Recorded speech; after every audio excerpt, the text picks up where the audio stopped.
എൻ്റെ ചോദ്യം, പ്രവാചകൻ ജനിച്ച ദിവസം വിശ്വാസികൾ ചിരിച്ചു, ഇബിലീസ് കരഞ്ഞു, ആ കൂട്ടത്തിൽ മുജാഹിദീങ്ങളും കരയുന്നു. ഇന്ന് പല സുന്നി സുഹൃത്തുക്കളും പറയുന്ന ഒരു കാര്യമാണ് ഇത്. അവർ പറയുന്നതിൻ്റെ ഉദ്ദേശം പ്രവാചകൻ്റെ ജന്മദിനത്തിൽ ലോകത്തുള്ള വിശ്വാസികളെല്ലാം ചിരിക്കുമ്പോൾ ഷൈത്വാനും മുജാഹിദീങ്ങളും മാത്രമാണ് കരയുന്നതെന്നാണ്. എന്താണ് ഇത് പറയുന്നതിൻ്റെ സത്യാവസ്ഥ? ഒന്നുകൂടി വ്യക്തമാക്കണം. ഇബിലീസ് ചിരിച്ചതെപ്പോഴാണ്? മുഹമ്മദ് നബി സല്ലല്ലാഹു അലൈഹി അല്ല, കരഞ്ഞത് എപ്പോഴാണ്? മുഹമ്മദ് നബി സല്ലല്ലാഹു അലൈഹി വസല്ലം ജനിച്ച സമയം. അപ്പൊ മൂപ്പർ എപ്പോഴാണ് ചിരിച്ചിട്ടുണ്ടാവുക? മരിച്ചപ്പോഴായിരിക്കും. വളരെ കൃത്യമാണ് സംഗതി. നബി സല്ലല്ലാഹു അലൈഹി വസല്ലം ജനിച്ചപ്പോ ഇബിലീസ് കരഞ്ഞു. അപ്പൊ റസൂലുള്ള ജനിച്ചപ്പോ കരഞ്ഞ ഇബിലീസ് എപ്പോഴായിരിക്കും ചിരിച്ചിട്ടുണ്ടാവുക? നബി സല്ലല്ലാഹു അലൈഹി വസല്ലം വഫാത്തായപ്പോൾ. യഥാർത്ഥത്തിൽ ഈ നാട്ടിൽ നടക്കുന്നത് ആ ചിരിയാണ്. റബീഉൽ അവ്വൽ 12 നേരത്തെ ഇവിടെ വിശദീകരിച്ചു കഴിഞ്ഞു. അള്ളാഹുവിൻ്റെ റസൂല് വഫാത്തായി എന്ന് ഉറപ്പുള്ള മാസമാണ്. അപ്പോൾ സ്വാഭാവികം റസൂല് ജനിച്ചപ്പോൾ കരഞ്ഞ ഇബിലീസ് ചിരിച്ചത് റസൂൽ വഫാത്തായപ്പോഴായിരിക്കും. മുജാഹിദുകളെ സംബന്ധിച്ചിടത്തോളം ഈ രംഗത്ത് പറയാനുള്ളത്, മുഹമ്മദ് നബി സല്ലല്ലാഹു അലൈഹി വസല്ലമ ചിരിച്ചതും പ്രവാചകൻ കരഞ്ഞതുമായ നിമിഷങ്ങളെ ഒപ്പിയെടുക്കുകയും അത് സമൂഹത്തിൽ വിശദീകരിക്കുകയും ചെയ്യുന്ന ആളുകളാണ് മുജാഹിദുകൾ. യഥാർത്ഥത്തിൽ നബി സല്ലല്ലാഹു അലൈഹി വസല്ലമ ജനിച്ചപ്പോൾ ഇബ്ലീസ് കരയുകയും ആ പ്രവാചകന്റെ വിയോഗത്തിൽ ഇബ്ലീസ് ചിരിക്കുകയും ചെയ്തിട്ടുണ്ട് എങ്കിൽ ആ ഇബ്ലീസിന്റെ ചിരിയെ അന്വർത്ഥമാക്കുന്ന ഇടപെടലാണ് യഥാർത്ഥത്തിൽ ഇന്ന് സമൂഹത്തിൽ കണ്ടുവരുന്നത് എന്ന് നമ്മൾ മനസ്സിലാക്കണം. കാരണം ഹബീബുൽ വറ മുഹമ്മദ് നബി സല്ലല്ലാഹു അലൈഹി വസല്ലമയുടെ ജീവിതത്തിന്റെ എടുത്തു പരിശോധിക്കുന്ന ഒരാളെ സംബന്ധിച്ചിടത്തോളം സഫർ അവസാനം, സാധാരണ മുസ്ലിയാക്കന്മാർ പോലും സഫറിലെ അവസാനത്തെ ബുധനാഴ്ച അത് റസൂലുള്ളാഹിക്ക് തലവേദനയുണ്ടായി അല്ലെങ്കിൽ പ്രവാചകന്റെ വഫാത്തിന് കാരണമായ ബുധനാഴ്ചയാണ്, അതുകൊണ്ട് ആ സഫറിലെ അവസാനത്തെ ബുധനാഴ്ച നെഹസാണ് എന്ന് സാധാരണ മുസ്ലിയാക്കന്മാർ പറയാറുണ്ട്. ഏത്? സഫറിലെ അവസാനത്തെ ബുധനാഴ്ച. ശരി, ആ സഫറിലെ അവസാനത്തെ ബുധനാഴ്ച പ്രവാചകന് ആ തലവേദന തുടങ്ങി. പ്രവാചകനത് ആരംഭിച്ച് പ്രവാചകൻ എന്ന് കരഞ്ഞുകൊണ്ട് വേദനിച്ചുകൊണ്ട് പറഞ്ഞ് നബി സല്ലല്ലാഹു അലൈഹി വസല്ലമ തൻ്റെ പത്നിമാരുടെ അടുക്കലേക്ക് ഓടി വന്നു. അന്നു മുതൽ മെല്ലെ മെല്ലെ മരണത്തിലേക്ക് നടന്ന റസൂലുള്ളാഹി സ്വല്ലല്ലാഹു അലൈഹി വസല്ലമ റബീഉൽ അവ്വലായി. റബീഉൽ അവ്വലിലെ ഓരോ ദിവസങ്ങളും കൊഴിഞ്ഞുപോയി. അവസാനം റബീഉൽ അവ്വൽ 12 അന്നത്തെ സുബഹിന് നബി സല്ലല്ലാഹു അലൈഹി വസല്ലമക്ക് പള്ളിയിലേക്ക് കടന്നു വരാൻ കഴിയാതെ നബി സല്ലല്ലാഹു അലൈഹി വസല്ലമ പള്ളിയിലെ പ്രവാചകന്റെ വീട്ടിലെ കർട്ടൻ അത് മാറ്റിയിട്ട് തലപ്പുറത്തേക്കിട്ട് ആ സ്വഹാബത്ത് ഇങ്ങനെ സഫായി നിൽക്കുന്ന സമയത്ത് ആ സഫായി നിൽക്കുന്ന സ്വഹാബത്തിനെ നോക്കി കുറേ നേരം നിൽക്കുകയും മാത്രമല്ല അതിനുശേഷം നബി സല്ലല്ലാഹു അലൈഹി വസല്ലമ തല പുറത്തേക്കിട്ട് സ്വഹാബത്തിനെ നോക്കുമ്പോൾ നബി സല്ലല്ലാഹു അലൈഹി വസല്ലമ ഇമാമ നിൽക്കാൻ കടന്നു വരും എന്ന് കരുതി അവിടെ എല്ലാവരും ഇതാ നിസ്കരിക്കാതെ നിൽക്കുകയും ചെയ്യുന്ന വേളയിൽ പ്രവാചകൻ കൈകൊണ്ടാങ്യം കാണിച്ച് നിസ്കരിച്ചോളാൻ പറഞ്ഞിട്ട് ആ കട്ടൻ വലിച്ചിട്ട് തല ഉള്ളിലേക്കിട്ട് പിന്നെ നബി സല്ലല്ലാഹു അലൈഹി വസല്ലമ തന്റെ സ്വഹാബത്തിനെ ആ രൂപത്തിൽ നേർക്കുനേരെ കണ്ടില്ല. എന്തേ കാരണം?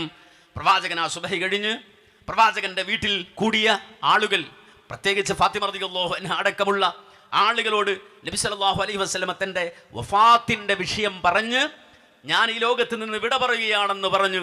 അത് കേട്ട് മകൾ വാവിട്ട് നിലവിളിച്ച് ആ രംഗം നമ്മുടെ ജുമാ ഹുതുബയിൽ, നബാത്തി ഹുതുബയിൽ, സാധാരണ നമ്മുടെ പള്ളിയിൽ ഓതുന്ന ആ ഹുതുബ കിതാബുകളിൽ പോലും പറഞ്ഞു. എന്ന് പറഞ്ഞാൽ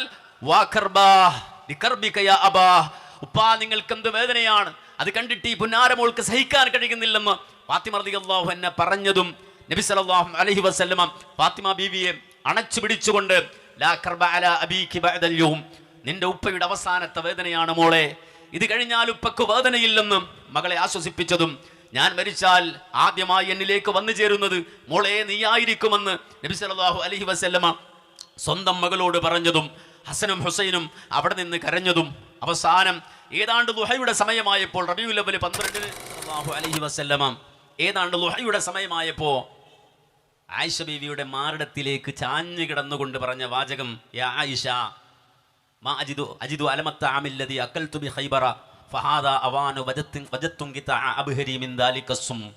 ഖൈബറിൽ നിന്ന് മടങ്ങിപ്പോരുന്ന ആ ദിവസം ആ ജൂതപ്പെണ്ണ് എനിക്ക് തന്ന ആ വിഷം എൻ്റെ സിരകളിലൂടെ ഇപ്പോൾ പ്രവഹിക്കുകയും എൻ്റെ നാഡീ നരമ്പുകൾ പൊട്ടുന്ന വേദന ഞാൻ അനുഭവിക്കുന്നുണ്ട് എന്ന് പറയുകയും അങ്ങനെ ഏതാണ്ട് ദുഹയുടെ സമയമായപ്പോൾ പ്രവാചകൻ കൈ ഉയർത്തിയിട്ട് അല്ലാഹുമ്മ ഗഫിർലി വർഹംനി എന്നിങ്ങനെ റബ്ബിനോട് പ്രാർത്ഥിക്കുകയും മാത്രമല്ല അവസാനം പ്രവാചകൻ ആ പ്രാർത്ഥന ചുരുക്കി അർ റഫീഖുൽ അഅ്ല എന്നിങ്ങനെ പറഞ്ഞു ഈ ലോകത്ത് നിന്ന് വിട പറയുകയും ചെയ്തു എന്നത് വളരെ കൃത്യമായി മുഹമ്മദ് നബിയുടെ ജീവിതത്തിൻ്റെ ചരിത്രത്തിൽ നിന്ന് വായിച്ചെടുക്കാൻ കഴിയുന്ന കാര്യമാണ്. അപ്പോൾ റബീഉൽ അവ്വൽ 12-ന് ഈ രൂപത്തിൽ മുഹമ്മദ് നബി സല്ലല്ലാഹു അലൈഹി വസല്ലമയുടെ വഫാത്ത് സംഭവിച്ചത് സ്വാഭാവികമായും ഏറ്റവും അധികം സന്തോഷമാക്കി ആയിട്ടുണ്ടാവുക ആ വിഷയത്തിൽ യഥാർത്ഥത്തിൽ അതേ നബി സല്ലല്ലാഹു അലൈഹി വസല്ലമ ജനിച്ച ദിവസം കരഞ്ഞ ഇബ്ലീസിനായിരിക്കും. കാര്യം ഒരു ഇബ്ലീസിന് മാത്രമേ അന്ന് ചിരിക്കാൻ കഴിയുള്ളൂ.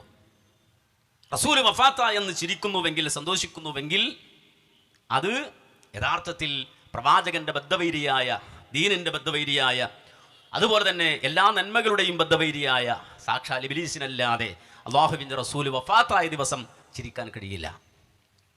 അതുകൊണ്ട് ഈ പറഞ്ഞ ഉസ്താദുമാരോട് പറഞ്ഞു കൊടുക്കേണ്ടത് അല്ലെങ്കിൽ തിരിച്ചു ചോദിക്കാനുള്ളത്, നബി സല്ലല്ലാഹു അലൈഹി വസല്ലമ ജനിച്ചതിൻ്റെ പേരിൽ കരഞ്ഞ ഇബ്ലീസ് ചിരിച്ചത് എപ്പോഴാണ് എന്ന ചോദ്യത്തിന് മറുപടിയാണ് നമുക്ക് തരേണ്ടത് എന്നാണ് അവരോട് തിരിച്ചു ചോദിക്കാനുള്ളത്. എന്നാൽ യഥാർത്ഥത്തിൽ റബീഉൽ അവ്വലായാൽ കരയണം എന്ന് പറഞ്ഞത് ആരാണ്? നമ്മുടെ നാട്ടിൽ സാധാരണ നേരത്തെ പറഞ്ഞതുപോലെ വെള്ളിയാഴ്ചകളിൽ പാരായണം ചെയ്യുന്ന ഖുത്ബയുടെ ഗ്രന്ഥത്തിൽ, ഖുത്ബ കിതാബിൽ അവിടെയാ ചോദിച്ചത് അയ്യു തർഫിൻ അലൈഹി മാ ദമഅ. റബീഉൽ അവ്വൽ ചോദിക്കാൻ അയ്യു തർഫിൻ അലൈഹി മാ ദമഅ, അല്ലാഹുവിന്റെ റസൂൽ വഫാത്തായി എന്ന് പറഞ്ഞിട്ട് എന്താണോ കരയാത്തത്? റബീഉൽ അവ്വൽ മാസത്തിൽ ഉസ്താദ് മിമ്പറിന്റെ മുകളിൽ നിന്നുകൊണ്ട് നബാത്തി ഖുത്ബയുടെ ഏട് വായിച്ച് ചോദിക്കുന്നത് നമുക്ക് കാണാൻ കഴിയും. ആ ചോദ്യത്തിന്റെ കൂട്ടത്തിൽ അല്ലാഹുവിന്റെ റസൂൽ വഫാത്തായി എന്ന് പറഞ്ഞിട്ട് എന്തടോ നഹീബ്, നഹീബ് എന്ന് പറഞ്ഞാൽ ഏങ്ങലടിച്ച് ഗദ്ഗദം, അതിനാണ് നഹീബ് എന്ന അറബിയിൽ പറയാ. എന്താടോ ആരും ഏങ്ങലടിച്ച് കരയാത്തത് എന്നാണ് മിമ്പറിന്റെ മുകളിൽ നിന്നിട്ട് ഉസ്താദ് റബീഉൽ അവ്വൽ മാസത്തിൽ ചോദിക്കുന്നത്. അതെന്തിന്റെ പേരിലാണ്?